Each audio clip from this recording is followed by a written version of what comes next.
Donc l'autre complication qui peut arriver en post-opératoire, c'est l'hémorragie. Le risque hémorragique en chirurgie hémorroïdaire, il n'est pas péropératoire. Des difficultés d'hémostase pendant une hémorroïdectomie, c'est exceptionnel et on en arrive toujours à bout, même si ça se produit. Suivante. Le risque hémorragique, il est post-opératoire, il court pendant 3 semaines et il impose que le patient soit informé que ce risque existe, donc qu'il ne prenne pas l'avion pour aller aux Antilles une semaine après, comme il avait prévu, qu'il ne vous l'a pas dit. Il faut que vous lui demandiez bien même plusieurs fois de suite s'il ne prend pas l'avion, s'il ne va pas loin pendant les 3 semaines qui suivent.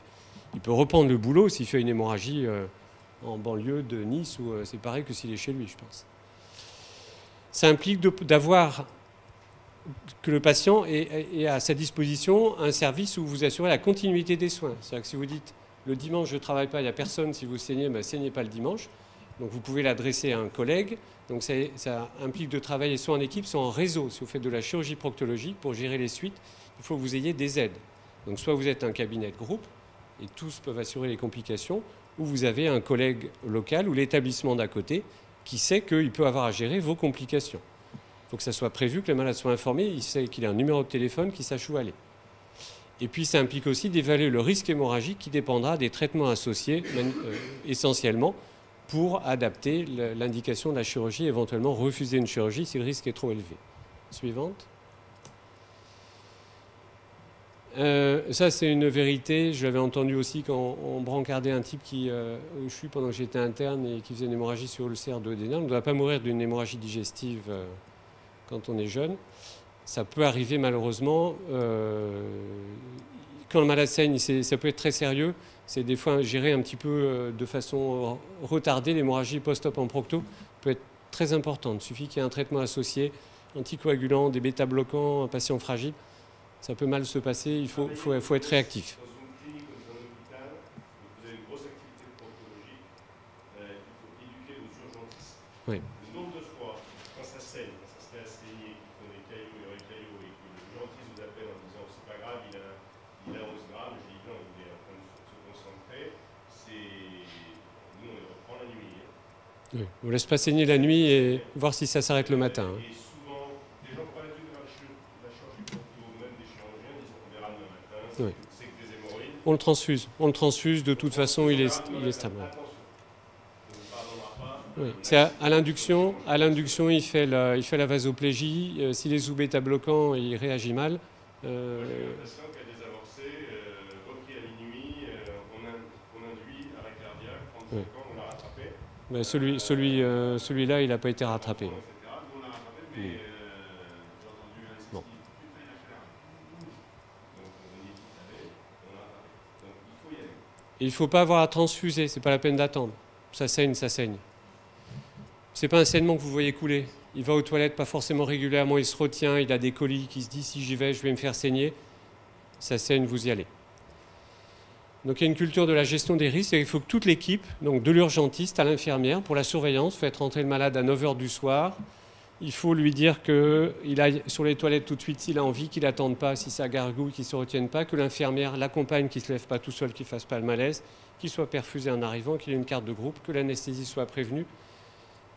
Il faut que tout ça, ça soit au point, ça arrive. Suivante.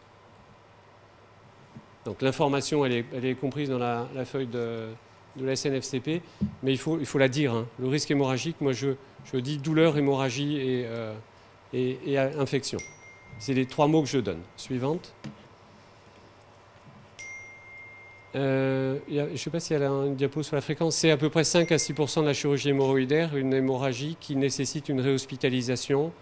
Et une reprise chirurgicale, c'est à peu près 2% des hémorroïdectomies. C'est loin de zéro. Hein. Donc c'est 5% de retour et la moitié de reprise de bloc. Ouais. Il faut leur dire que quand ça saigne, ils arrêtent de manger.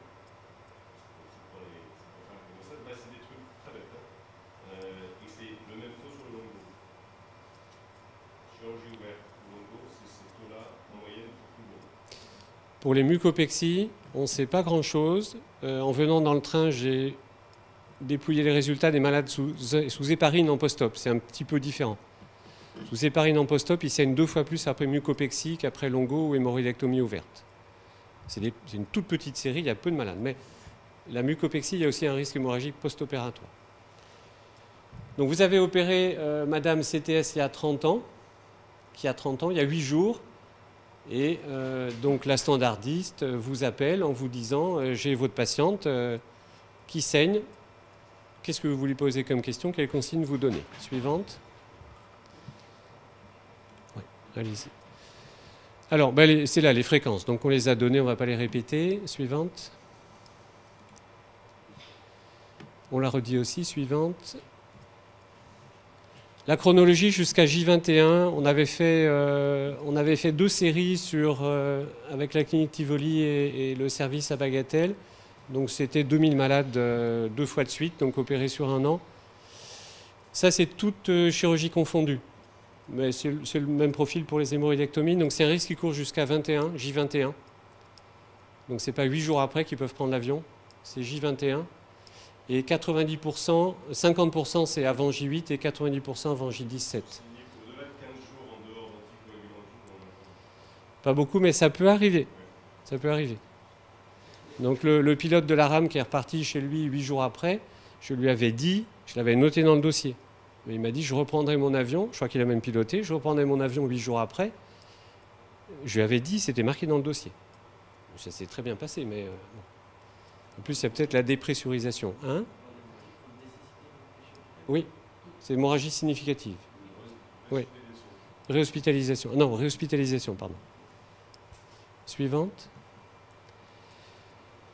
Alors, les consignes que vous allez donner aux patients, soit ils restent à la maison, ils surveillent, ils vous appellent si ça s'aggrave, soit ils rappliquent tout de suite. Sur quels critères vous allez choisir de le faire rappliquer tout de suite ou de lui dire vous allongez, vous restez à jeun et vous me rappelez dans une demi-heure. Donc il faut qu'il ait saigné qu'une seule fois, que ça soit bien supporté, qu'il n'y ait pas de complications, pas d'anticoagulants, qu'il soit capable de comprendre ce que vous lui dites, de rester à jeun, et qu'il ne soit pas isolé. C'est si la fois d'après ça saigne, il fait le malaise dans la salle de bain, il faut qu'il y ait quelqu'un qui soit capable de l'allonger, d'appeler les pompiers et de gérer le problème à sa place. Alors vous aurez regretté, c'est une demi-heure avant, il allait bien, il aurait pu appeler les pompiers tout seul, d'avoir attendu une demi-heure, il est tout seul. Il a fait le malaise dans sa salle de bain et ça se passe mal. C'est les voisins qui arrivent. Ça, c'est pour le maintien à domicile. Après le coup de fil initial, ça saigne. Vous dites, vous me rappelez dans une demi-heure, vous restez allongé à jeun. Si tous ces critères sont réunis. Suivante. Alors, critères de réhospitalisation, ben, c'est tous les autres. Si ça n'arrête pas, je suis allé 4 fois, il n'y a que du sang, des cailloux en une demi-heure. Ben, ce n'est pas la peine d'attendre. Vous le faites venir, vous me le surveillez à l'hôpital. S'il y a des malaises, s'il y a des lipothymies, un malaise vagal, c'est pas la peine qu'il reste à la maison, il va se casser le nez, il va en mettre partout, ça va être la catastrophe. Les angoissés, c'est pas la peine de les laisser non plus à la maison. Moi, je rajouterai l'heure. Si c'est à 8 h du matin, vous avez le temps de voir venir. Si c'est à 9 h du soir, vous n'allez pas attendre qu'ils vous rappellent à 11 h, que les pompiers l'appellent à minuit. Vous allez déranger votre anesthésiste à 2 h du matin, vous y passez la nuit. En cas d'antécédents médicaux, il faut faire revenir. Et puis, l'éloignement, il ne va pas monter dans sa voiture si vous l'avez opéré, qu'il habite à 100 km. Donc il vaut mieux s'y prendre à l'avance, qu'il aille aux urgences, vous donnez votre numéro, l'urgentiste vous rappelle s'il y a un souci, il prend son compte rendu opératoire, il arrive avec aux urgences pour être géré là-bas. Bon. Donc tous ces critères-là qui font que la gestion, ce n'est pas une gestion très très simple, mais il y a des critères un petit peu carrés. Je crois que vous avez des fiches de conduite à tenir sur le site de la SNFCP en cas de la gestion de l'hémorragie post-opératoire. Je sais qu'on les a mises en ligne, tout ça. Il faut leur dire, ce que je leur dis moi en 2 phrases, dire que le saignement, ça va saigner jusqu'à tant que les plaies ne soient pas cicatrisées. Le saignement, c'est un peu comme la confiture, quelquefois ça s'étale. Si vous ne savez pas trop, vous vous allongez. Si vous sentez rien dans le quart d'heure, c'est que ça ne saigne pas dedans. Un saignement dans le rectum, ça donne des coliques, des faux besoins, et vous allez ressortir. Si vous retournez à la selle avec des gros caillots noirs, là vous appelez, vous vous organisez, il va falloir revenir. C'est un message simple et ils comprennent bien. Voilà. Et ça, il faut le dire, je pense, à tous les patients, parce que 5%, ça devient une fréquence, c'est 1 sur 20. Donc si ça saigne à l'extérieur, alors ça c'est très difficile au téléphone, est-ce que ça saigne de dehors ou est-ce que ça saigne de dedans?